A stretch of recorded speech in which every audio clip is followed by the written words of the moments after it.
အားလုံးပဲမင်္ဂလာပါ UK Match Day ရဲ့ Facebook နဲ့ YouTube Channel ကနေကြိုဆိုပါတယ်ဆိုတော့ Euro 2020ပြိုင်ပွဲကြီးကအခုဆိုရင် quarter final တွေပြီး semi final အဆင့်တွေကိုရောက်ပြီး semi final ပထမပွဲအဖြစ်အီတလီနဲ့စပိန်တို့ရဲ့ပွဲဒုတိယပွဲကတော့ Asian England နဲ့ဒန်မတ်တို့ရဲ့ပွဲပါဆိုတော့ဒန်မတ်ကတော့အားလုံးသိထားတဲ့အတိုင်း Christian Eriksen ရဲ့ဖြစ်ရပ်ပြီးတဲ့နောက်ပိုင်းမှာအမခန်းခြေစွမ်းပြပြီးတော့ဒါနောက်ဆုံး၃ပွဲမှာ10ဂိုးထိသွင်းပြီးတော့ဒီဆင့်ကိုတက်လာခဲ့တယ်လက်ရှိမှာလည်းတီတီချင်းချင်းကစားနိုင်တဲ့ team work ကစားတာကောင်းတယ်သူတို့မှာလုံရည်ကန်ရည်ရှိတဲ့ကစားမတွေအများကြီးရှိတယ်ဒီဆင့်ကိုထိုက်တဲ့တန်တက်လာတယ်ဒီဘက်ကအင်္ဂလန်အသင်းကိုကြီးတဲ့အခါမှာ Gareth Southgate အသင်းကလုံးဝကိုမတီငိမ်တဲ့အနေထားကနေတဖြည်းဖြည်းနဲ့အသင်းဟာတော်တော်လေးကြစ်ကြစ်လေးလေးနဲ့အကောင်းဆုံးပုံစံတွေ့လာတယ်အုပ်စုပွဲစဉ်ကနေလက်ရှိချိန်ထိနောက်ဆုံး9ပွဲဆက်ပေးကိုမရှိကစားထားတယ်ပြီးခဲ့တဲ့ခြေစမ်းပွဲပေါ်ဩစတြီးယားနဲ့ပွဲမှာရောရိုမေးနီးယားနဲ့ပွဲအပါဝင်ကစားခဲ့တဲ့စုစုပေါင်းနောက်ဆုံး9ပွဲဆက်ပေးကိုမရှိကစားထားတယ်ဒီကြားထဲမှာအင်္ဂလန်ကတိုက်စစ်ပိုင်းမှာ Raheem Sterling တစ်ဖက်က Harry Kane တို့လိုဂိုးမြူနေတဲ့ကစားမတွေကြားမှာ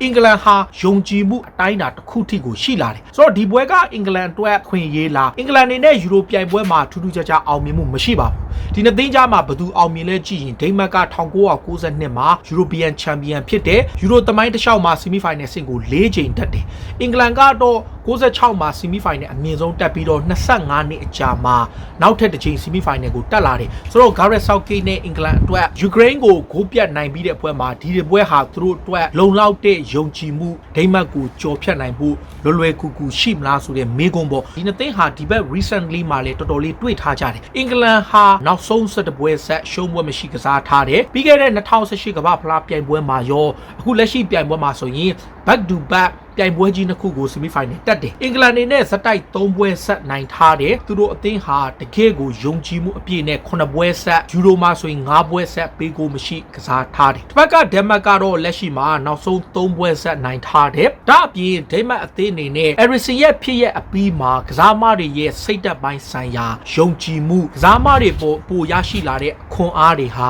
Eriksen ကြောင့်ဖြစ်တယ်ဆိုပြီးတော့အသင်းကောင်းဆောင် Simon Kjær ကိုယ်တိုင်ကဝန်ခံထားတယ်ဆိုတော့ဒီနှစ်သင်းကြားမှာဘာတွေကွာဟမှုရှိလဲဒီနှစ်သင်းတွေနဲ့ထိတ်တိုက်ဆုံတွဲမှုတွေအခြေအနေကိုကြည့်ရင်ဒိန်းမတ်အနေနဲ့ဥရောပချန်ပီယံတစ်ချိန်ဖြစ်ထားတယ်ပရီးမီယာလိဂ်က Christensen တို့ဖက်က Kasper Schmeichel တို့ YBL တို့လိုအဓိကကစားမတွေပါတယ်တိုက်စစ်ပိုင်းမှာလည်း Paulsen ပြန်ကစားနိုင်ပြီးဒိုးဘတ်လည်းရှိတယ်ပြီးတော့မှ Jurgen Miller ဆိုတဲ့ကစားမအပြင်ခံစစ်ပိုင်းမှာဆိုရင်ဒါ Yannick Vertonghen တို့လိုကစားမတွေတော်တော်များများပါတယ်ဆိုတော့အင်္ဂလန်ကတော့တိတ်ပြောစရာမရှိဘူးအင်္ဂလန်မှာပရီးမီယာလိဂ်ရဲ့အကောင်းဆုံးဆိုတဲ့ကစားမတွေအားလုံးဖွဲ့စည်းထားတယ်ဆိုတော့ဒီနှစ်သင်းကြားမှာထိတ်တိုက်ဆုံတွဲမှုကိုရှိရင်ပြီးခဲ့တဲ့2020အတွင်းမှာဒန်မတ်နဲ့အင်္ဂလန်တို့ Nation League မှာ2ပွဲတွေ့ထားတယ်ဒန်မတ်ကကိုပင်ဟေဂင်မှာကန်တဲ့ပွဲမှာဂိုးမရှိသေးကြပြီးတော့အင်္ဂလန်နိုင်ငံလန်ဒန်မြို့မှာလာခံတဲ့ Wembley ကွင်းကြီးမှာ Christian Eriksen ရဲ့တလုံးတည်းသောဂိုးနဲ့ဒန်မတ်နိုင်ထားတယ်အဲ့ပွဲတုန်းကအင်္ဂလန်က Harry Maguire ထုတ်ပယ်ခံရပြီးတော့ Eriksen ကတလုံးတည်းသောဂိုးနဲ့နိုင်ခဲ့တာဆိုတော့ဒီနှစ်သင်းကြားမှာအဲ့မတိုင်ခင်မှာဆိုရင်4ပွဲကန်တဲ့အခါမှာအင်္ဂလန်က2ပွဲနိုင်တာပေါ့2011-14မှာ2ပွဲနိုင်ပြီးတော့ဒန်မတ်က2005နဲ့2003မှာ2ပွဲဆက်နိုင်တယ်ဆိုတော့အစောပိုင်းနှစ်တည်းမှာဒန်မတ်က2ပွဲနိုင်ပြီးတော့နောက်ပိုင်းနှစ်မှာအင်္ဂလန်နိုင်တယ်ဒါပေမဲ့နောက်ဆုံးတွေ့ထားတဲ့2020 Nation League မှာတော့တပွဲတည်တပွဲနိုင်တဲ့ဒန်မတ်ကအသာစီးရထားတယ်ဆိုတော့ဒန်မတ်အသင်းကရောလုံလောက်တဲ့ performance မျိုးလုံလောက်တဲ့ရလဒ်နဲ့အင်္ဂလန်ကိုအနိုင်ရဖို့ရှိနေပြီလားဆိုတဲ့အချက်အင်္ဂလန်အသင်းမှာနံပါတ်1အနေနဲ့ဂိုးသွင်းနိုင်တဲ့စွမ်းရည်ဂိုးသွင်းနိုင်တဲ့အခြေအနေနဲ့ရှိတဲ့ကစားမတွေကိုလေ့လာကြည့်ရင်အင်္ဂလန်မှာဂိုးသွင်းထားတဲ့ကစားမကလက်ရှိမှာ4ယောက်ရှိတယ်အသင်းကောင်းဆောင် Harry Kane ရဲ့ Raheem Sterling ရဲ့ Harry Maguire နဲ့တစ်ဖက်က Jordan Henderson တို့4ယောက်ရှိပြီးတော့အဲ့4ယောက်က8ဂိုးသွင်းထားတယ်ခု2ယောက်ကတော့3ဂိုးစီသွင်းပြီးတော့လီဗာပူးအသင်းကောင်းဆောင်နဲ့ Manchester United အသင်းကောင်းဆောင်က1ယောက်တဂိုးစီသွင်းထားတယ်ဒန်မတ်ကတော့လက်ရှိမှာဂိုးသွင်းထားတဲ့ကစားမကစုစုပေါင်း6ယောက်ရှိတယ်3ဂိုးသွင်းထားတာကတိုက်စစ်မှုဖြစ်ကစားနေတဲ့ Dolberg ပေါ် RB Leipzig ရဲ့တိုက်စစ်မှု Paulsen က2ဂိုးသွင်းထားတယ်ဒါအပြင်တောင်ပန်ကစားမဖြစ်တဲ့ Joachim Mah ဆိုတဲ့ကစားမက2ဂိုးသွင်းထားပြီးတော့ Martin Braithwaite နဲ့ Delaney တို့ကတယောက်တဂိုးစီသွင်းထားတယ်ဆိုတော့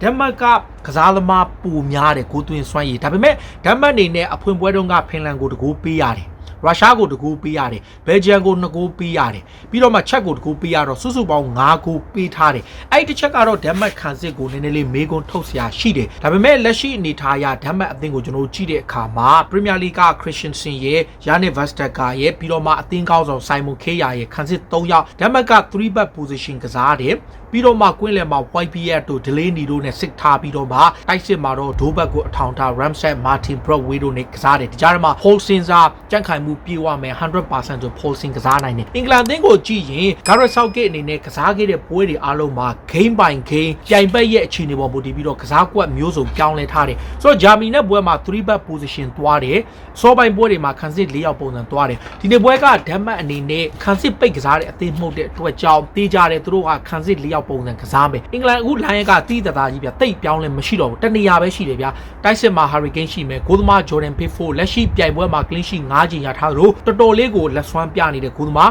ခန်းစစ်မှာ Maguire နဲ့ Stone ကိုဘက်က Lucio ဆိုရင်ဖန်တီးမှု3ချိန်လောက်လုပ်ထားတယ်အဲ့ဒါကအရင်တုန်းက2000ခုနှစ်မှာ David Beckham နောက်ပိုင်းအင်္ဂလိပ်ကစားမတွေတဲ့ယူရိုပြိုင်ပွဲတစ်ခုတည်းကနေဖန်တီးမှု3ချိန်အနည်းဆုံးလုပ်နိုင်တဲ့ကစားမဖြစ်လာတယ် right back မှာတော့ Kyle Walker ဖြစ်ပြီးတော့ခွေးလေက Declan Rice နဲ့ Calvin Phillips ရှိတယ်နံပါတ်10ရိုးမှာ Mason Mount ထားပြီးတော့ Raheem Sterling ရဲ့ Harry Kane ရဲ့ဒီနေရာမှာ right back ချမ်းမှာ Jadon Sancho ရှိတယ် Bukayo Saka ရှိတယ် Phil Foden ရှိတယ် Marcus Rashford ကတော့သူ့ရဲ့ position မဟုတ်တော့ခုန3ယောက်တည်းကတယောက်ဖြစ်နိုင်တယ်အခုလောလောဆယ်မှာတော့အင်္ဂလန်နီးပြက Bukayo Saka ဒါ fit မဖြစ်ရင် Sancho ကို73ကောင်းသုံးနိုင်တယ်လို့ဆိုထားတဲ့ report တွေလည်းရှိတယ်ဆိုတော့ဒီနေရာမှာ Sancho ဖြစ်ကောင်းဖြစ်လာနိုင်တယ်ဒါအင်္ဂလန်ရဲ့ဖြစ်နိုင်ကြီးလူချင်းဒီနေရာမှာဒီနှစ်သင်းရဲ့ကစားအားကစားပုံကိုကြည့်မယ်အင်္ဂလန်ကခန်းစစ်ကိုနည်းနည်းလေးအသားပေးတယ်ပြီးရင်သူတို့အားတာတဲ့ဖလင်မြန်တဲ့ pace ရှိတဲ့ကစားမတွေဖြစ်တဲ့ Raheem Sterling တို့ Sancho တို့ Bukayo Saka တို့ဒီကစားမတွေရဲ့လှင်ပြန်မှုနဲ့တောင်ပန်တွေကိုအားပြုပြီးတော့မှကစားတယ်နောက်သူတို့ရဲ့အားတာချက်က set piece ပေါ့ set piece တွေဂိုးရတာများသလိုဘယ်တောင်ပန်က Lucio ရဲ့ cross နာတောင်ပန်က Kyle Walker ရဲ့ wing တွေကအင်္ဂလန်ရဲ့အားတာချက်တစ်ခုရှိတယ်ဒါမှမဟုတ်ကတော့အခုကြည့်တဲ့အခါမှာပြိုင်ဘက်အသင်းကိုတိတ်ခွင့်ရမပေးအောင်ကစားနိုင်တဲ့အသင်းတစ်သင်းပြတွေ့ရတယ် Belgium နဲ့ကစားခဲ့တဲ့ပထမပိုင်းတုန်းကခြေစွမ်းသူကြည့်ရင်တော်တော်ကိုကောင်းတာဂိုးသွေးမသေးကြလို့ဒါသူတို့ရှုံးသွားခဲ့တာနောက်ရုရှားနဲ့ပွဲမှာလည်းသူတို့ခြေစွမ်းက excellent ဖြစ်တယ်နောက်ဆုံး Wales ကိုနိုင်ခဲ့တဲ့ပွဲမှာလည်း Wales ကိုလုံးဝအခွင့်အရေးမပေးကစားခဲ့လို့ Czech Republic နဲ့ပွဲမှာလည်းချက်က battery sheet ဂိုးသွင်းခဲ့တာကလွဲရင်အဲ့နောက်ပိုင်းမှာဘာမှကိုအခွင့်အရေးမရဘူးဒီချက်ကဘာကောင်းလဲဆိုတော့ဒါဓာတ်မှတ်အသင်းရဲ့ကစားတတ်တယ်လို့ဆိုလို့ရတယ်ဗျာသူတို့အနေနဲ့နီးပြက technical switch လုပ်တာလည်းကောင်းတယ် Wales နဲ့ပွဲမှာသူတို့ဆက်စချင်းဘယ်မှာပိုင်းမိနစ်20လောက်သူတို့ struggle ဖြစ်တဲ့အချိန်မှာ Christensen ကိုထည့်ပြီးတော့သူတို့တိုက်စစ်ပိုင်းကနီးစနစ်ပုံစံပြောင်းလိုက်တယ်အဲ့နေရာမှာကစားပုံတိတိတတ်တာပြောင်းလဲသွားတယ်ဆိုတော့နီးပြအနေနဲ့အပြောင်းလဲတစ်ခုကိုခက်ရဲရဲပွဲအတွက်မှာလုံနိုင်တဲ့စွမ်းဆောင်ရည်မျိုးရှိတယ်ဆိုတော့ဒီနှစ်သင်းကြားမှာကွာဟချက်ကကြီးမားမရှိဘူးဒန်မတ်ကတင်းဝက်ကောင်းတယ်စူးစီးမှုကောင်းတယ်ကြစ်လက်တယ်အင်္ဂလန်ကခံစစ်ကောင်းတယ်တိုက်စစ်ပိုင်းကလည်းအဓိကကစားမားတွေကိုရလာတဲ့အတွက်ကြောင့်ယုံကြည်မှုကတော်တော်လေးကောင်းတယ်အထူးသဖြင့်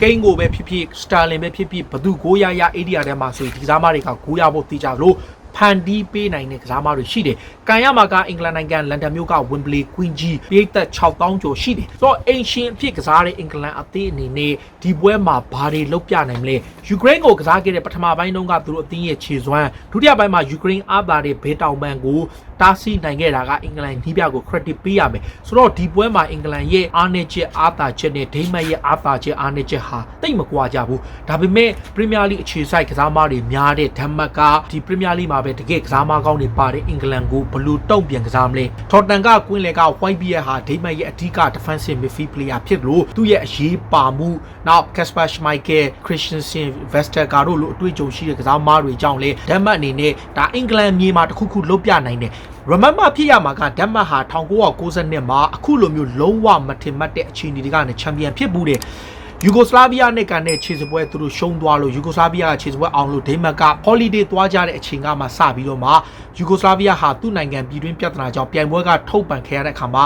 နီးပြအပါဝင် holiday ကစားမတွေအားလုံးကိုပြန်စုပြီးဝန်ကန်ရင်းကဂျာမနီရောနယ်သာလန်ရောကိုကြောပြီးတော့ချန်ပီယံဖြစ်တယ်အခုလဲဒန်မတ်ကဒီ similar ပဲ Christian Eriksen ကြောင့်အသင်းကပြိုကွဲလူနီးပါဖြစ်သွားခဲ့ပြီးတော့မှအဲ့ဒီခွန်အားတရက်နဲ့ပဲပြန်လာခဲ့ပြီးမှ semi final ရောက်လာတယ်ဒါဟာပြိုင်ဘက်အသင်းတွေထက်အားသာတဲ့ဒိမတ်ရဲ့အားသာချက်တစ်ခုဖြစ်တယ်ဘာကြောင့်လဲဆိုကစားမတွေရဲ့စိတ်သက်ယုံကြည်မှုဟာ Eriksen တွက်ဆိုတဲ့အဓိကပုံစံဖြစ်လာတယ်ဒီချက်ကအင်္ဂလန်ကိုနည်းနည်းလေး pressure ဖြစ်စေတယ်ခြေစွမ်းရရောကစားပုံကြည်လင်မှုပြီးတော့မှအတွေ့အကြုံနဲ့ထိပ်တန်းအဆင့်ကစားမပိုင်ဆိုင်မှုမှာအင်္ဂလန်အများကြီးသာသလိုအိမ်ကွင်းလည်းဖြစ်တော့အင်္ဂလန်ပါပါတယ်ဒါပေမဲ့ဘာမဆိုလုပ်ပြနိုင်တဲ့ဒန်မတ်တင်းဝက်ကောင်းတဲ့ဒန်မတ်လောက်ရည်ကိုင်ရရှိတဲ့ကစားမတွေဖွဲ့စည်းထားတဲ့အတွက်အင်္ဂလန်အသင်းကနာတပြားတာပေမဲ့ဒန်မတ်ကလည်းတခုခုဒုက္ခပေးနိုင်တယ်ဒန်မတ်ရဲ့အားကိုးရတဲ့ Bradway တို့ Fosun တို့ Dobert တို့လူကစားမတွေကိုတော့ Stone နဲ့ Maguire ကောင်းကောင်းထိန်းနိုင်ဖို့လိုအပ်တယ်လို့အင်္ဂလန်တိုက်စစ်ကိုဒန်မတ်ခံစစ်ကဘယ်လိုရင်ဆိုင်မလဲ ဒါပိတ်သက်တွေဘလို့မြင်ကြလဲနောက်ဆုံးတွေ့ထားတဲ့မှတ်တမ်းတွေရတော့ဒန်မတ်ကနောက်ဆုံး2ချိန်မှာတပွဲတည်တပွဲနိုင်ထားပြီးတော့အင်္ဂလန်ကိုဟတ်တူဟတ်မှာအနေနဲ့အသာစီးရထားတယ်အင်္ဂလန်ကဇက်တိုက်9ပွဲရှုံးပွဲမရှိပေးကိုမရှိတပွဲတည်6ပွဲနိုင်ထားပြီးတော့